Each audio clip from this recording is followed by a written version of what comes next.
of science fiction.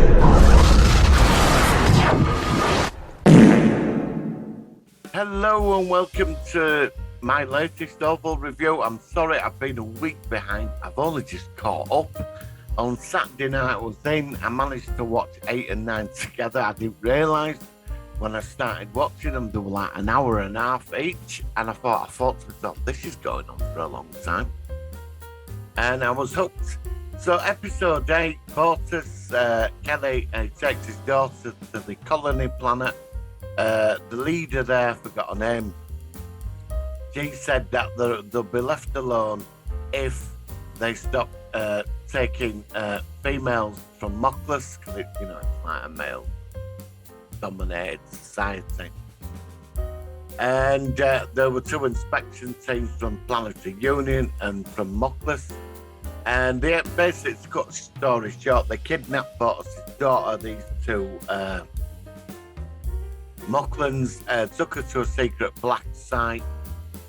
And because the leader of the colony, she asked the daughter, they wanted to use their help on a planetary starship for communication with somebody on Mockless who was helping them. Kidnapper, there's a load of politics going on in this. Big Union Council, get into all that. I mean, it's absolutely massive. I was hooked.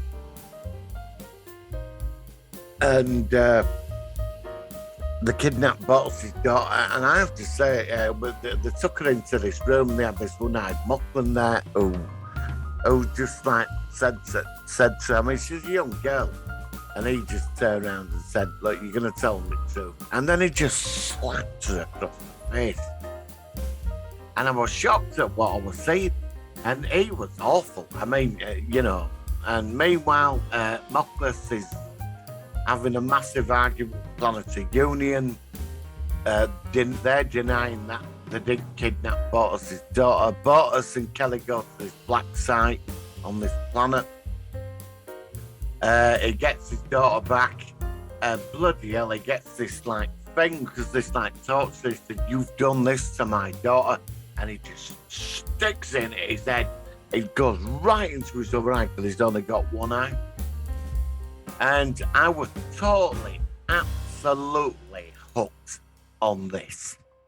And then it ended up where the Mocklans left they were expelled from Planetary Union. And they teamed up with the Krill. And that was it. But the politics in this is how you write science fiction and put it in a political issue. I mean, there's numerous political issues in this story.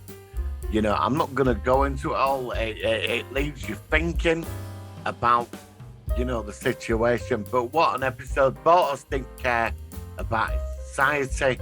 It was his daughter, and he wants her back, and he disowns his race at the end. But there was a happy ending. Clyden turned up, and I was so happy when Clyden turned up, and he said to his daughter, I said things to you I shouldn't have done. When I found out what my people had done to you, I came straight here. And that was it. So the Mocklin, it's interesting. It's like Worf, isn't it? Because I always say Portus like Worf character. So he's now turned his back on his people after what they did to him. And this was it. And just the whole episode, I was just hooked on the storyline. It was clever. It was very intelligently written. And I wanted more. And then luckily, we got to episode 9. And my God, episode 9, just mind-blowing. I was at the edge of my seat on episode 9. Great start. The Kalon attacking the Union fleet. They've got this secret weapon that wipes out the entire Kalon fleet. This weapon works, and they go back to Planetary Union. And Ted Danson, Kelly Hugh, and Victor Gerber, the 3 admirals. Ted Danson wants to wipe out the entire Kalon species. It's something like the Borg, really, because they all communicate in a similar sort of way. and they've worked out somewhere in the middle that can break down the communication and destroy them. And then we get into the whole Moclan Krill alliance. The Moclans aren't that happy because the leader of the Krill is a female, and she tells them how it is. You know, you've got the weapons, I admit that, but you're useless at wars. You know, you're not very tactically minded. We are. And they form this alliance, and Ted Danson's character, the Admiral, betrays the Union. They've got operatives that steal the device. Because before all that, it's the Orville goes to Kalon, and they destroy several fleets of Kalon ships, and they land on the planet, and the Kalon says, well, we could just basically take the ship and find a weakness in the device. And Mercer, I mean, Seth MacFarlane's character Mercer's really grown in the last 3 years. You know, from that first episode when he walked in and caught his wife having that affair. You know, his character now is so mature, and he can be quite dark, you know. And he says, well, if you try and tamper with the device, it'll go off and you'll all be finished. So it comes out, the Krill steal the device, team up with the Moclan scientist, this weapons scientist. The weapon its range is infinite, but it needs power to create the wave that's going to wipe everything out. And it comes out that the Union with the Moclans and the Krill, it's not going to be easy, you know, battle. And we get into this whole sort of thing where they ask the Kalon for the help, saying, look, basically, you're going to have to work with it because the device has been stolen. And that's it. And they've got the primary on board the Orville and the entire Kalon fleet. And what a battle, and this massive battle. We're like watching a full movie. And it was just incredible. And this is where it got sad, because I was nearly crying at the end of this. They assault the base, big interstellar battle. The Union fleet pulls back. They get on board, destroy they get into the room where the weapon, they can't turn it off. The primary wipes out everybody in there except this scientist. He's going to pull a weapon. Isaac, protects Charlie. And don't forget, she's got major problems with Kalon. Even though she's sort of warming from, you're getting to her point. And she sacrifices herself. I couldn't believe when she just before it exploded, the whole Union fleet pulls out, the Kalons pull out, and she sacrifices herself to save the Kalon race. And she says, I'm coming, Amanda. And I was just on the verge of crying at this scene. I could not believe she sacrificed herself like that. So it's absolutely fantastic episode. I've watched it again. I watched it last night, and I couldn't get enough. Honestly, I could not get enough of this episode. Although this series has surpassed itself, I think next week is the final episode. So the question is, are we going to get a season 4? Because they have wrapped up a lot of storylines here. But I've got a few predictions to make if it gets renewed. Now, I know it's moved to Disney and there's been a bit of controversy, but a lot of people are glad it's gone to Disney because it's looking like hopefully Disney might finance season 4 and 5. Orville needs to have a 5 seasons on at least. It can't finish on 3 seasons. It really can't. But they wrapped up the major storylines in this very cleverly. Now, we do have the Moclan Krill thing, which obviously if there is a season 4, that's gonna go into that season. But I think with the new enemy, now I've got a prediction and I could be wrong. Do you remember, what episode 2 or 3? Where it were Do you remember them aliens that take over your body and like they genetically alter your body? And they live in the dark nebula where even the Krill won't go there. I think they're coming.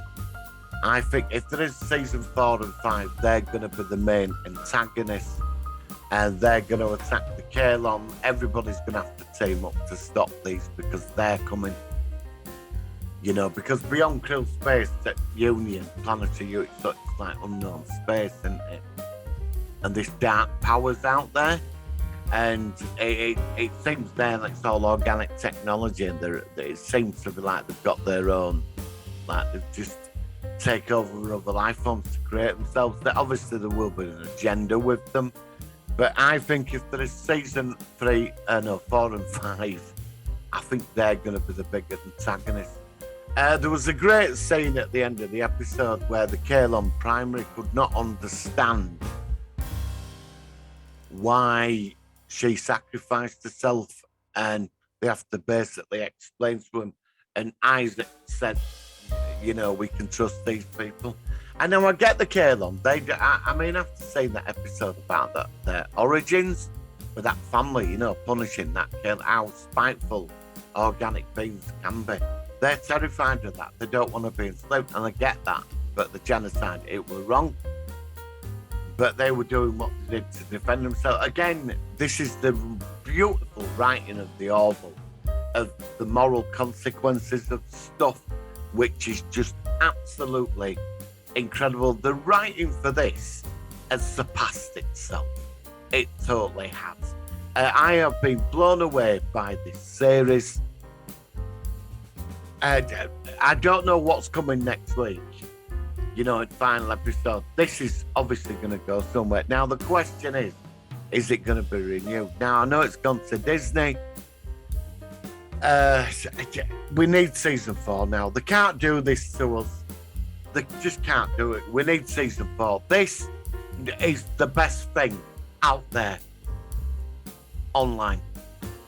This series, the carry, all of it is just amazing. I am hooked. I cannot wait for when this finally comes out on Blu-ray as a box set. I will be definitely getting this. So this is my review of the 2 episodes of 8 and 9. The 9th episode, wow, it was just incredible. And you know, and with episode 8, you're thinking about the consequences of decisions, how societies work. Is it right or wrong to judge?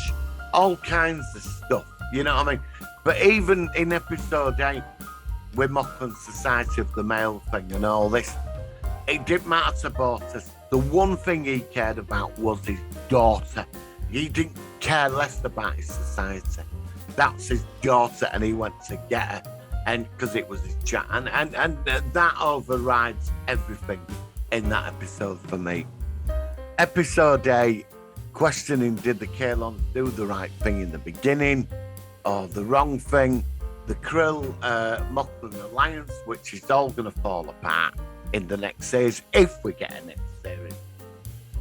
But my prediction, if there is season 4 and 5, which I think there will be, this has been a massive hit. We're going to get, I think them aliens in the Dark Nebula are coming. So it's going to be very interesting. Oh, I just love this series. So, guys, we will be on about the Orville in the final podcast. Not the final podcast, in the final episode. That'll be a week away. We'll be back next week. I'm sorry, this week I will get the final episode up on time. So I've just had so much on. And there is some things coming up on the channel. I'm going to a convention, so I'm going to film all that into like a documentary. I'm looking forward to doing that. There'll be some Blu-ray DVD hunting, and I've not really bought anything recently. I've got a couple of films to review, which I'll get up later this week. And that's it, really. So I'm going to say live long and prosper. And let's start a thing for the Orville. We demand season 4 and 5. It's got to run for 5 years, guys. It has to. So I'm going to go. I'm going to have a coffee. and I'm going to say live long and prosper. And I'm still here.